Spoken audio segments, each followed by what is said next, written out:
Meus irmãos, já cantamos, já celebramos a ceia, vamos nos alimentar um pouco mais agora de uma meditação mais aprofundada na Palavra de Deus. Eu quero convidá-los a abrir no Salmo 91.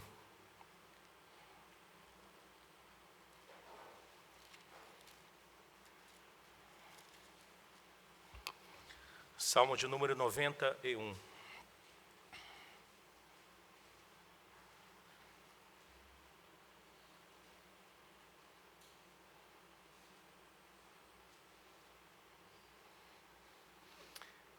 Vocês, por favor, me ajudem na leitura. Então, nós vamos intercalando aí, ou de forma alternada, à medida que a gente contempla aí os 16 versos deste salmo. Salmo de Davi. O que habita no esconderijo do Altíssimo e descansa à sombra do Onipotente,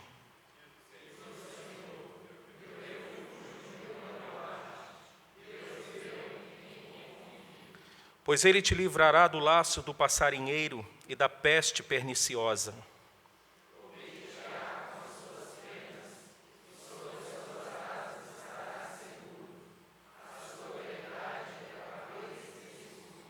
Não te assustarás do terror noturno, nem da seta que voa de dia, nem da peste que se propaga nas trevas, nem da mortandade que assola ao meio-dia. Caiam 1000 ao teu lado e 10.000 à tua direita, tu não serás atingido. Somente com os teus olhos contemplarás e verás o castigo dos ímpios. Pois disseste: o Senhor é o meu refúgio. Fizeste do Altíssimo a tua morada.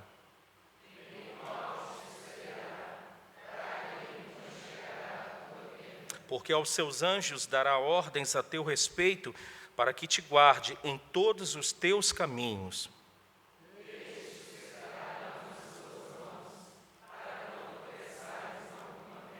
Pisarás o leão e a áspide, calcarás aos pés o leãozinho e a serpente.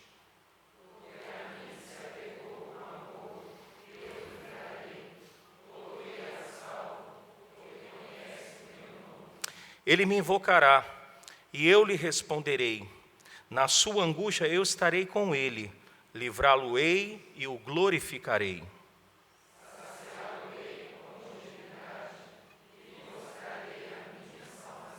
Amém. Boa parte dos que eu estou olhando aqui são membros. É isso, boa parte são membros. E os poucos que eu vejo aqui nessa noite nos visitando ou já estando conosco algumas vezes, eu não sei precisamente se vem de uma comunidade presbiteriana, de uma denominação presbiteriana, mas por que eu estou dizendo isso? Eu não sei se os irmãos já tiveram esse olhar para o nosso inário Novo Cântico. O inário Nosso Novo Cântico, eu tenho ele aqui junto com a Bíblia, ele é dividido em temas, em assuntos. Não são hinos assim aleatórios dentro da ordem. Se você tiver a curiosidade, pode pegar o teu inário aí no banco, o teu inário não, o inário da igreja aí no banco, e aí você vai ver, tem hinos, o 1 e 2 são introitos, a partir do 3 fala do Deus Trino, ou seja, do Pai, do Filho e do Espírito Santo. A partir do 11, do Deus Santo. A partir do 15, do Deus Soberano. E dando um salto aí, bem mais lá para frente, nós temos, a partir do 66, hinos de confissão. Temos hinos de edificação.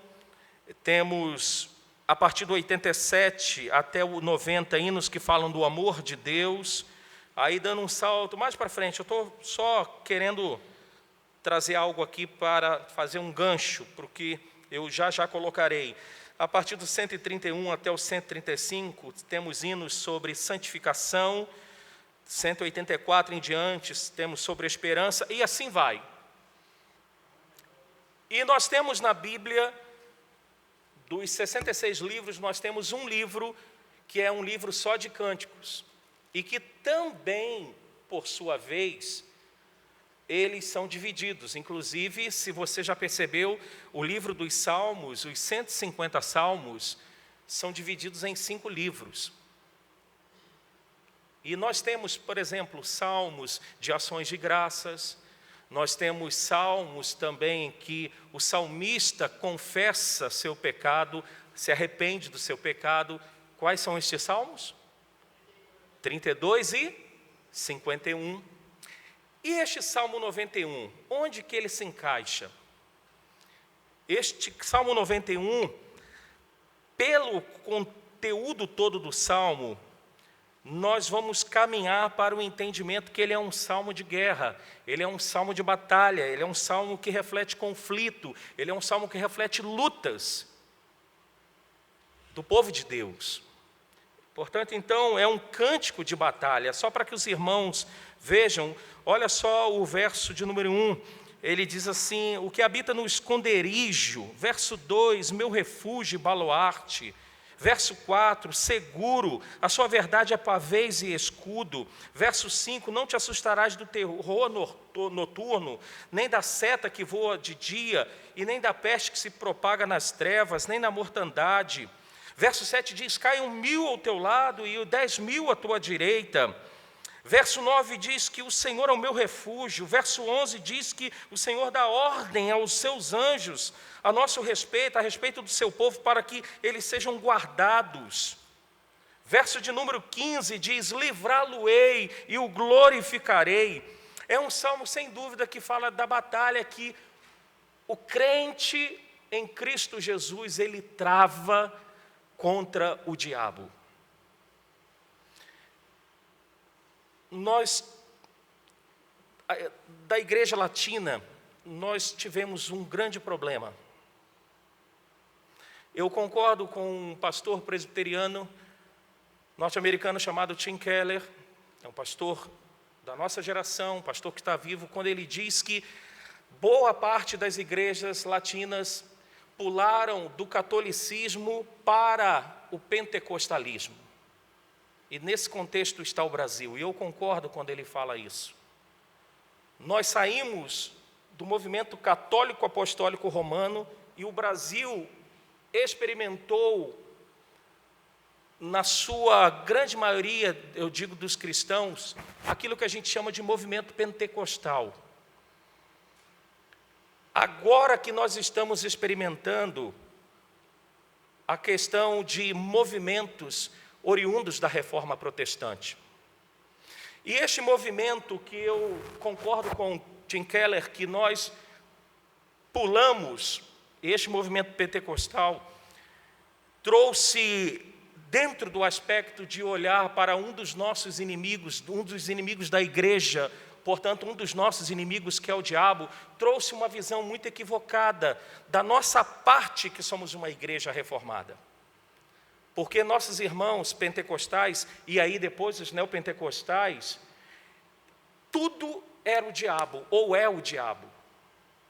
Então, você está andando na rua, dá uma topada, o diabo colocou uma pedra. Você compra, consome, não pode pagar, aí o diabo me fez comprar, fez eu comprar, consumir. Então, tudo é o diabo. E por vivermos nesse ambiente de evangelicalismo brasileiro, parece que nós entramos para um outro extremo como igreja reformada. Com o receio, parece que, de nos assemelharmos aos nossos irmãos pentecostais e neopentecostais, de falar que tudo é o diabo, nós parece que fomos para um outro extremo. Não falamos sobre o diabo. Mas a Bíblia fala sobre o diabo. A Bíblia, ela está repleta de ações do diabo. Inclusive, o nosso Senhor Jesus Cristo, no Evangelho de Mateus, no capítulo 4, no início do seu ministério, ele foi conduzido para o deserto para ser tentado por quem? Pelo diabo. O texto lido na liturgia da segunda carta de Paulo aos Coríntios, capítulo 2, verso 11, diz o apóstolo Paulo: irmãos aí na igreja de Corinto, restaura logo esse irmão que sofreu a penalidade por sua culpa. Restaura para que o diabo, as astúcias do diabo, não prevaleçam no vosso meio. O apóstolo Paulo, quando escreve a carta para a igreja de Tessalônica, ele diz: olha, eu queria vos ver, mas o diabo, Satanás, impediu o caminho. Tiago, na sua carta, no capítulo 4, ele diz: resisti ao diabo e ele fugirá de vós. O apóstolo Paulo, na carta, melhor dizendo, aos Coríntios, no 2º capítulo, ele diz que nós fomos libertos, mas libertos da garra do diabo, do mundo, de nós mesmos, mas nós lutamos contra estes 3 inimigos: o mundo, nós mesmos e o diabo. E é tão interessante que irmãos que experimentaram, vamos dizer, na sua plenitude, a reforma que ocorreu no século XVI, esses irmãos tocaram em assuntos sobre este inimigo da nossa vida, o inimigo da igreja, que se chama Satanás e os seus demônios. Inclusive,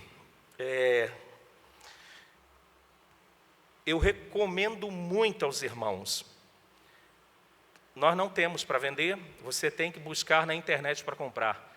Esse livro aqui, de um grande puritano chamado Thomas Brooks. Ele tem esse livreto pequeno que diz: Resista ao Diabo, um estudo da batalha espiritual dos crentes contra Satanás. Thomas Brooks. Inclusive a editora é uma editora reformada, editora Pace. E nos nossos dias, um grande servo de Deus, pastor reformado, chamado Joel Bick, ele escreveu um livro pela editora Fiel, traduzido pela editora Fiel, chamado A Batalha contra Satanás. E olha só o que ele diz na introdução deste livro. Preste atenção, nós vamos já voltar para o livro do Salmo aqui, o Salmo 91. Ele diz assim, Joel Bick: uma guerra santa. Se você for verdadeiro crente, Satanás o odeia porque você é portador da imagem de Cristo. Porque você foi arrancado do poder de Satanás. Satanás o quer de volta. Como Jesus disse a Pedro: Simão, eis que Satanás vos reclamou para vos peneirar como trigo. Satanás quer peneirá-lo como trigo. Não exagere, mas também não subestime Satanás. Ele não é Deus, é apenas um anjo caído. No entanto, Satanás é um inimigo poderoso. E eu concluo a sua introdução aqui do livro. Ele diz: todo verdadeiro crente está envolvido no que a Bíblia descreve como guerra espiritual.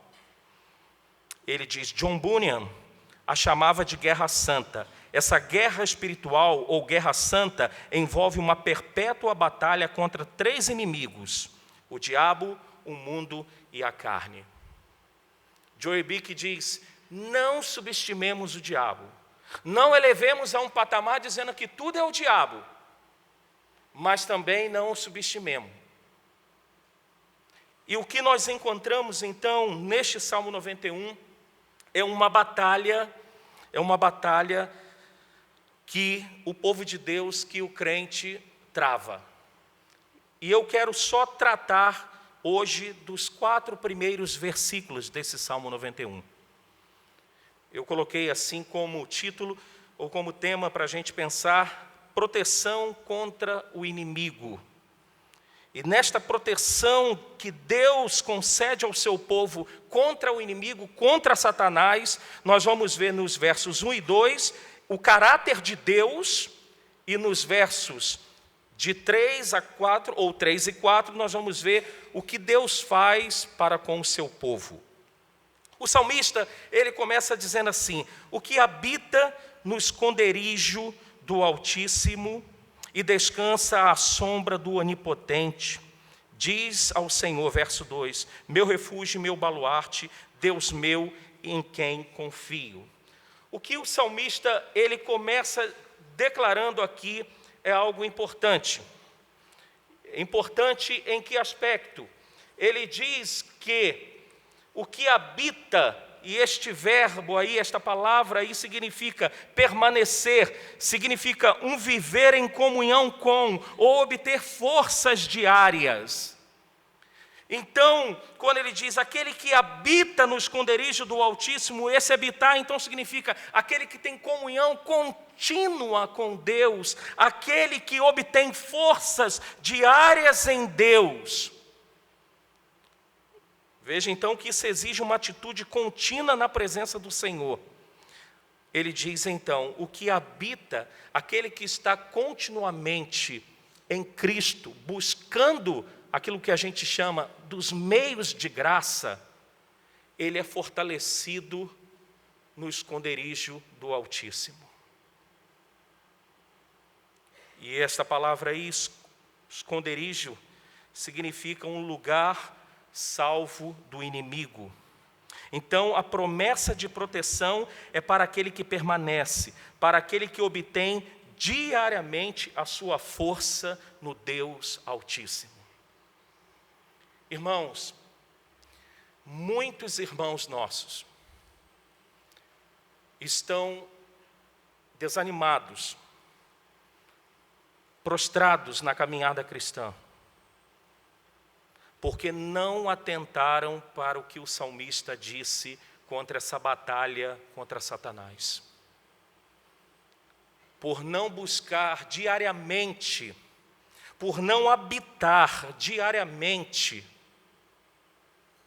em Cristo, na sua presença, vamos tornar isso prático, por não habitar continuamente na palavra de Cristo para ser fortalecido, por não orar constantemente, foram alvejados e estão desanimados, prostrados. Deixa eu só abrir um parênteses, isso não significa, em hipótese alguma, perda da salvação, nada disso. Mas é como que se fosse um soldado alvejado, inutilizado na batalha. Eu não sei quantos assistiram aquele filme chamado Até o Último Homem. E ali, vai um spoiler aí, o filme mostra quantos homens alvejados na batalha, quantos mortos na batalha, quantos deixados para trás na batalha. A vida nossa, meus queridos, é uma batalha, é uma luta contra a nossa carne, sim, é uma luta contra este mundo, sim, mas é também uma luta contra Satanás.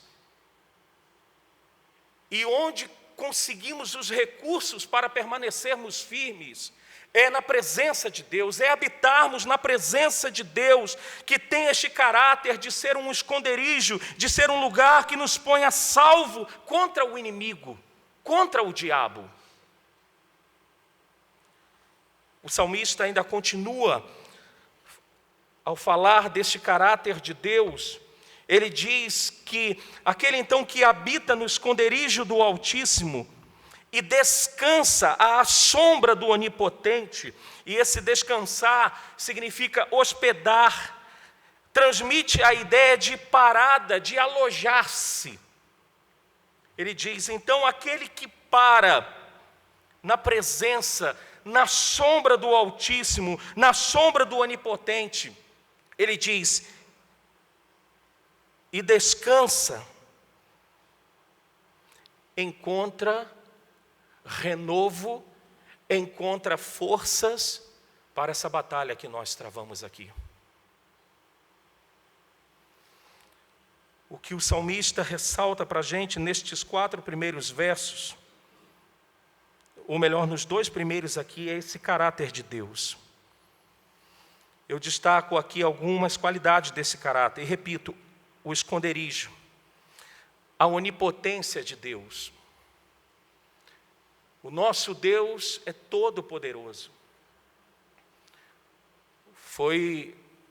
Se não foi Calvino, foi um dos reformados que disse, até o diabo é diabo de Deus.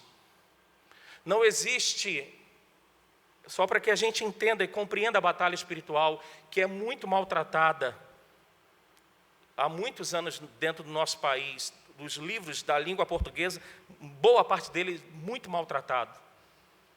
Não existe essa batalha em que Deus está numa queda de braço contra Satanás. Deus, Ele é onipotente, Ele é o vencedor. A batalha agora é contra nós, filhos de Deus.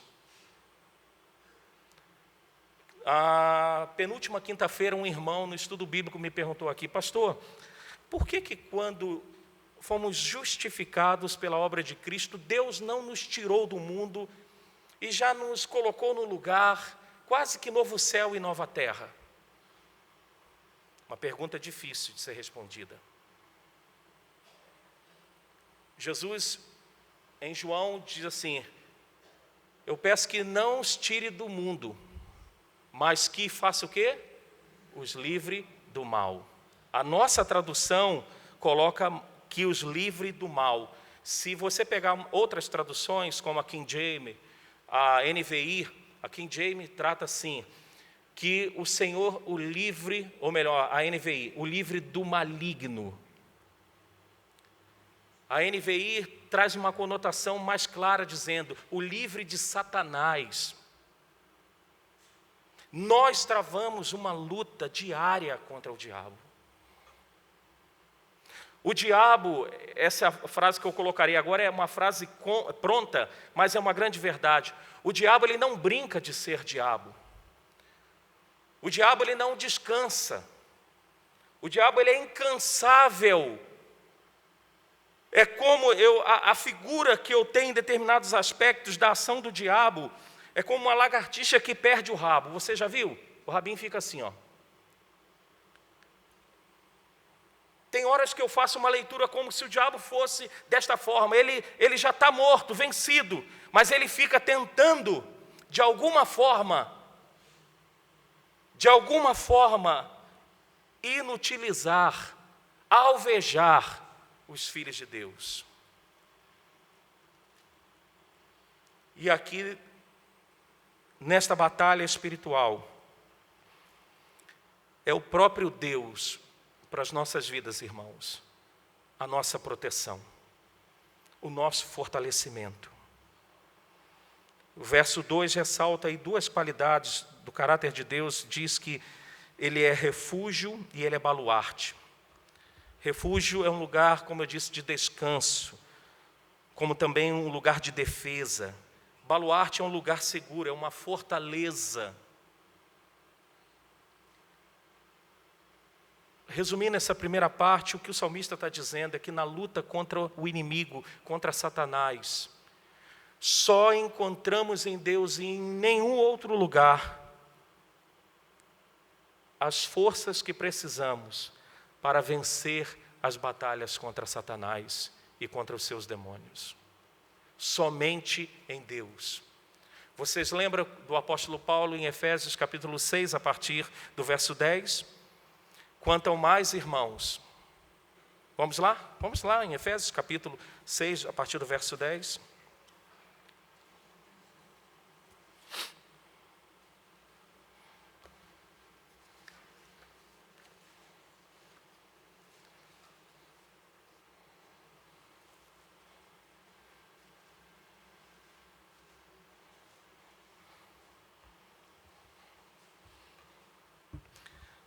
Verso 10, quanto ao mais, irmãos, sede fortalecidos em quem? No Senhor e na força do seu poder. Revesti-vos de toda a armadura de Deus para poderdes ficar firmes contra as ciladas de quem? Do diabo. Porque a nossa luta não é contra o sangue e a carne, e sim contra os principados e potestades, contra os dominadores deste mundo tenebroso, contra as forças espirituais do mal nas regiões celestes. Portanto, esse portanto aí ele está dizendo, há uma luta contra o diabo, não subestime isso. Ele diz, tomai toda a armadura de Deus para que possais resistir no dia mau e depois de terdes vencido tudo, permanecer inabaláveis. Quantos daqui de nós já ficamos para trás no dia mau? Não por falta de recursos, não por falta de suprimentos da parte de Deus, mas porque nós não fomos buscar os recursos, tudo que precisávamos para viver nesta luta, nesta batalha espiritual. Quantos de nós estamos aqui, e o Thomas Brooks diz isso nesse livro, desanimados, parece que só corpo presente,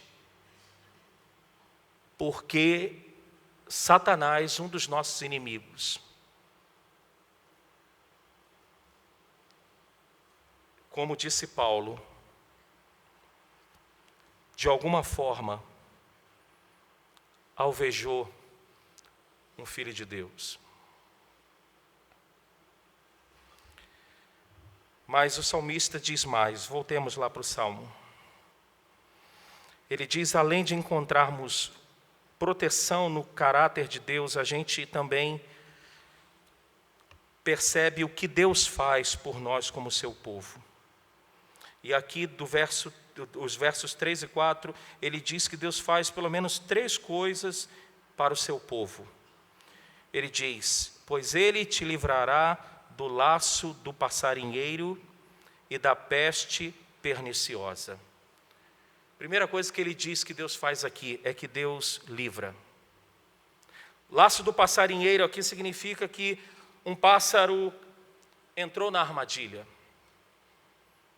Quando criança, eu lembro que a gente comprava um tal de visgo e colocava em alguns galhos.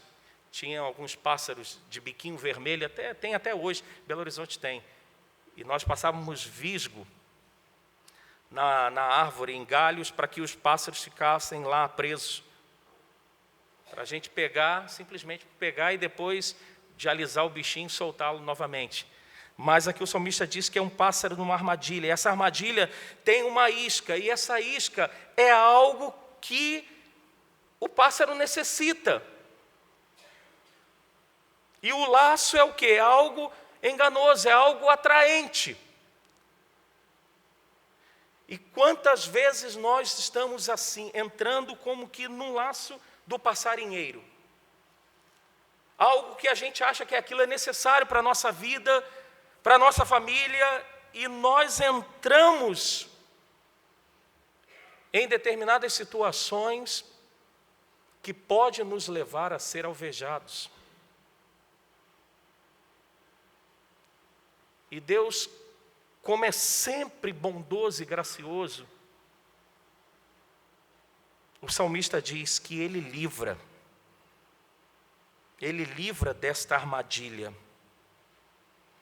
O salmista diz algo mais que Deus faz. Ele diz que Deus cobre. Ainda no verso 3, cobrir-te-á com as suas penas, e sobre as suas asas estarás seguro. Ou seja, aqui o Senhor é retratado como um pássaro que mantém constante vigilância sobre a sua prole. O Salmo que nós lemos, 57, logo no primeiro verso fala dessa proteção do Senhor. O Senhor cobre, o Senhor protege o seu povo. Ah, se não fosse Deus, queridos, todos nós já estaríamos prostrados nesta batalha espiritual. Ah, se não fosse Deus, pela sua misericórdia, nos alertando através de irmãos, através de conselhos, através de algo que a gente vê, e Deus sinalizando, não vai por esse caminho. E aqui ele diz, Deus cobre, Deus protege. E o final aí, mais uma ação de Deus.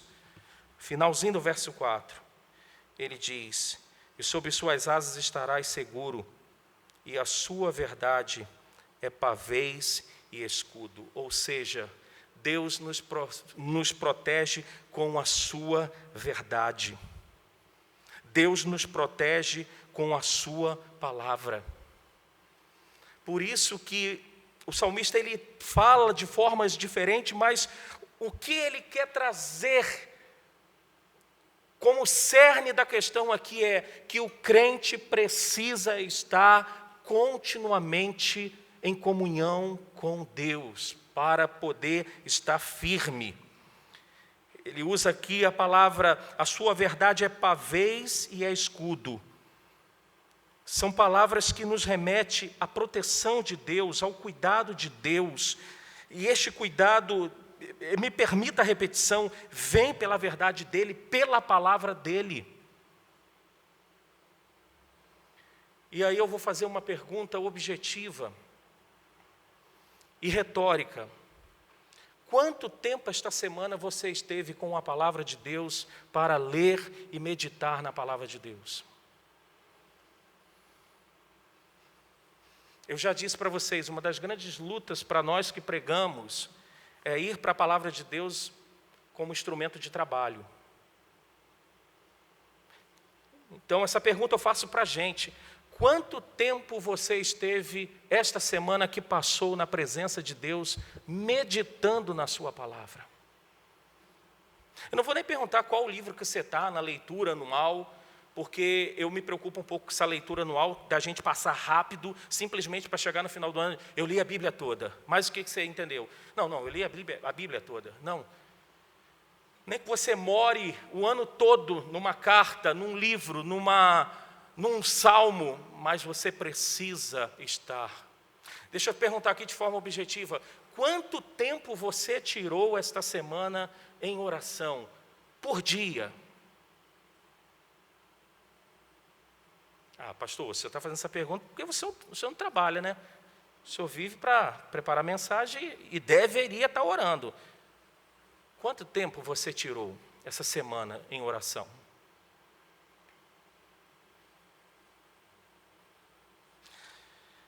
O Joey Bick não, um outro autor, me fugiu agora aqui o nome dele, disse aqui, o que quer dizer realmente os versículos de 1 a 4. Ele diz assim, simplesmente o seguinte, que se nós que conhecemos o Senhor Jesus Cristo, permanecermos em sua comunhão consciente com Ele, conservando os nossos pecados confessados e abandonados, não só confessados, mas abandonados, e andando em uma constante dependência dEle, desfrutaremos os benefícios de viver sob o seu cuidado, protetor nas ocasiões em que for necessário descansar e nos abrigar. Se conservamos o nosso andar com Ele, poderemos confiar com Ele e com a sua libertação em ocasiões periódicas, quando as coisas ficarem difíceis. O cântico continua a desenvolver uma ideia de segurança e proteção contra os ataques de Satanás. Quem diz isso é o Charles Swindoll, um pastor também. Então, este salmo não é um salmo místico, como muitos acham. Quando eu comecei a estudá-lo para trazê-lo para vocês, eu lembrei do pastor Josimar Fonseca, um pastor lá de Campinas.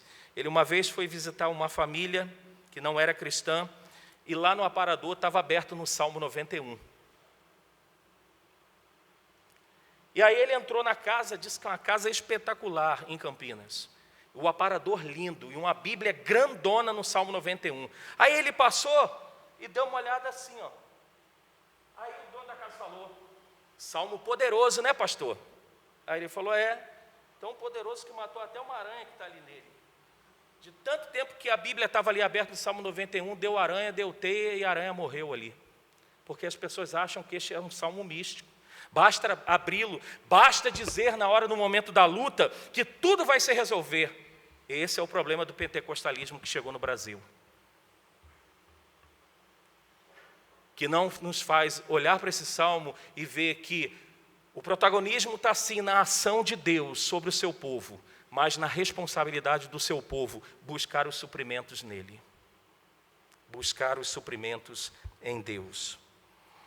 Eu vou concluir com algumas colocações aqui para a gente, irmãos. Qual a sua dificuldade que você tem enfrentado na tua luta contra o mal? Qual é a área da tua vida que você tem enfrentado luta nesta batalha contra o mal? Como que esta luta se apresenta, esta batalha se apresenta para você? E como que você tem feito em respostas ou em resposta a estes ataques de Satanás contra a tua vida?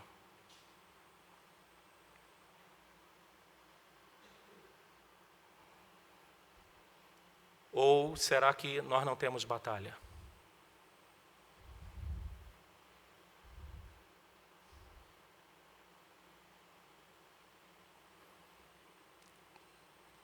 Abra em Tiago, capítulo 4.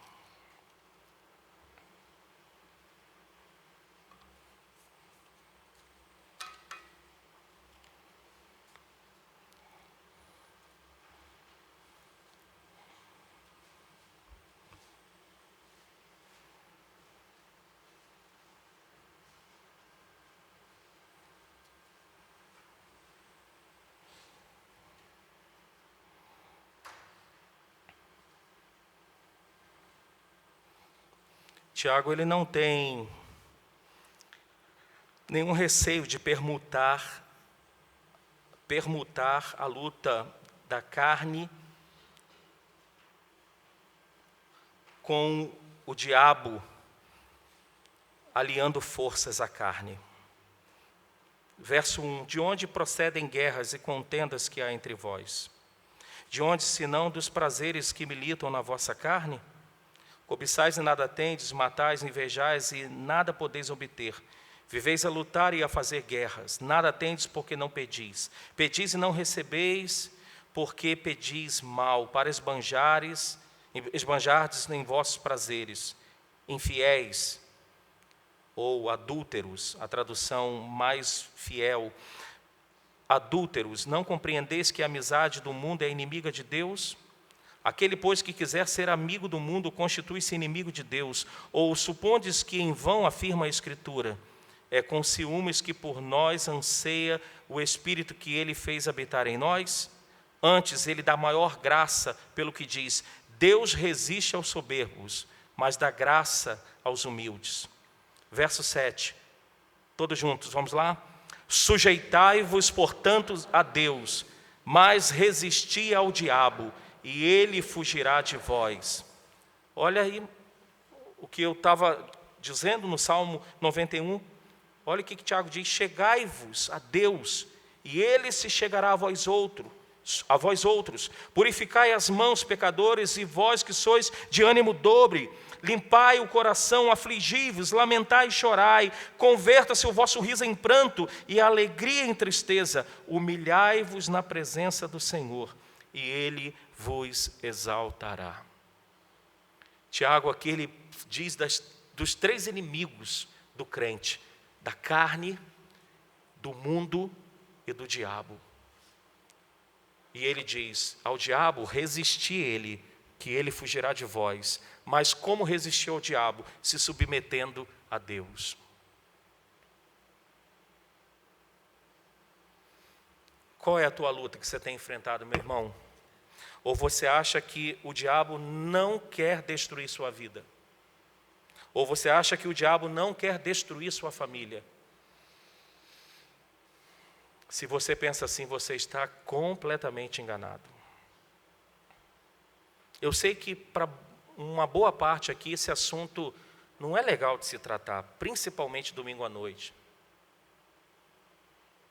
Mas eu tenho, como eu disse, eu tenho procurado pregar ultimamente, não que eu não fazia isso, mas o que eu consigo discernir no meio do povo que Deus confiou juntamente com o conselho para pastorear. E eu vejo que muitos não levam em conta a ação do diabo contra o povo de Deus. Muitos estão até alheio. Saiba que o diabo pode ter já alvejado a tua vida. Como vencê-lo? Busque o suprimento em Deus. Como vencê-lo? Para resumir tudo que eu falei, vá para a armadura de Deus e vista a armadura de Deus e pratique a armadura de Deus, para que você seja restaurado nessa batalha contra o inferno, contra o pecado e contra o mundo. Ore aí no lugar que você está. Se você quiser se aprofundar um pouquinho mais sobre este tema, você pode me procurar. Faço questão de passar não só boas literaturas, mas procurar interpretar de forma bíblica essa batalha espiritual.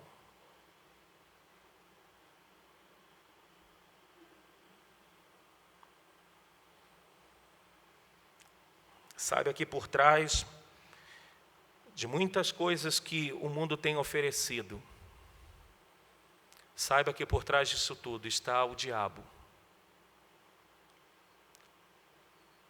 O apóstolo João disse: o mundo jaz no maligno. Muitas músicas que você ouve, muitas séries que você assiste, muitos programas que você vê, por trás tem o diabo.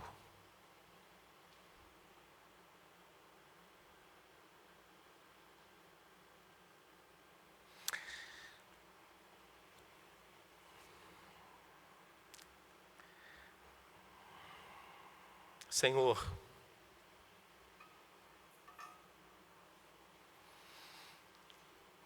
abra os nossos olhos, nossos entendimentos,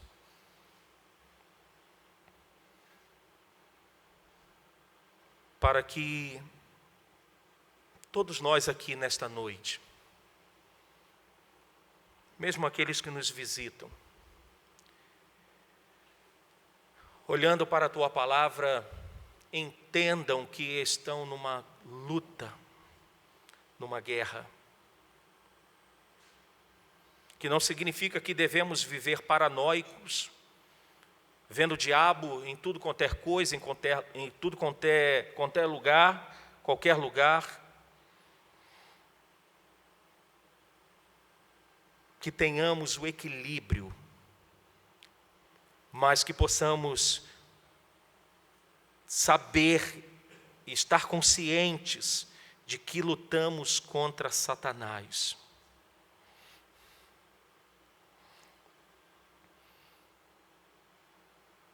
Um inimigo, conforme teu servo colocou, que não é um Deus que luta contra ti, mas é um inimigo poderoso, que é um inimigo muito mais forte do que nós, sem a tua presença. Mas que nós, fortalecidos nos meios de graça, somos mais fortes do que ele e dos seus demônios. Então, leva-nos a entender, como o salmista aqui no Salmo 91, que a gente precisa habitar no esconderijo do Altíssimo, que nós precisamos morar na tua presença, viver constantemente em comunhão contigo, viver constantemente com a verdade protetora que é a tua palavra, para que quando, ó Deus, a filosofia deste mundo que está em Satanás colocar algo de forma maquiada, como uma isca, para nos pegar, tenhamos discernimento para entender e compreender que por trás disso está o inimigo das nossas almas, o inimigo da tua igreja. E quantas vezes, Senhor, quantas vezes nós caímos na armadilha que Satanás prepara, com uma roupagem bonita, com uma filosofia de que o mundo de hoje, a gente pode fazer isso e aquilo, e é normal, não tem nada a ver, e quando vemos estamos fracos, estamos debilitados, alvejados, não temos prazer de estar em tua casa, não temos prazer na comunhão, não temos prazer em ler a tua palavra, não temos prazer em orar, porque já fomos alvejados por Satanás. E graças ao Senhor, que Ele não pode nos roubar a salvação, porque se tivesse permissão do Senhor, muitos aqui teriam perdido a salvação. mas graças ao Senhor, porque somos salvos pela Tua maravilhosa graça do início ao fim da nossa vida, e ninguém pode nos arrebatar das Tuas mãos, mas entendemos que podemos nos tornar inúteis no Teu reino. O apóstolo Paulo diz que irmãos, no final da sua vida, o abandonaram. Inclusive Demas amou o presente século, dentro da filosofia do diabo, se deixou ir por este caminho. Senhor, abra os nossos olhos, para que possamos ver estas coisas, Senhor.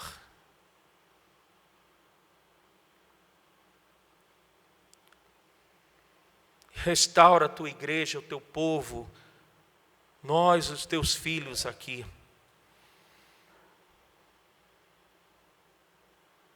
Por favor, Deus, nós Te pedimos, Pai, nós não queremos ser como um soldado que não entra na guerra, porque já entrou vencido. Por favor, Senhor, que o Senhor, que é onipotente, manifeste Teu poder nas nossas vidas, poder restaurador, para que possamos levantarmos firmes com as Tuas mãos, nos estendendo e permanecermos abrigados em Ti, em nome de Jesus. Meus irmãos, que a graça de Cristo, o amor de Deus e as comunicações do Espírito Santo, que faz com que estas e outras mensagens que partem da palavra de Deus, procurando ser fiel às mesmas palavras, que o Espírito de Deus nos leve a discernir esta palavra, e que estas bênçãos também estejam sendo derramadas sobre todo o povo de Deus, em todo lugar, em todo tempo, hoje e sempre. Amém, amém e amém.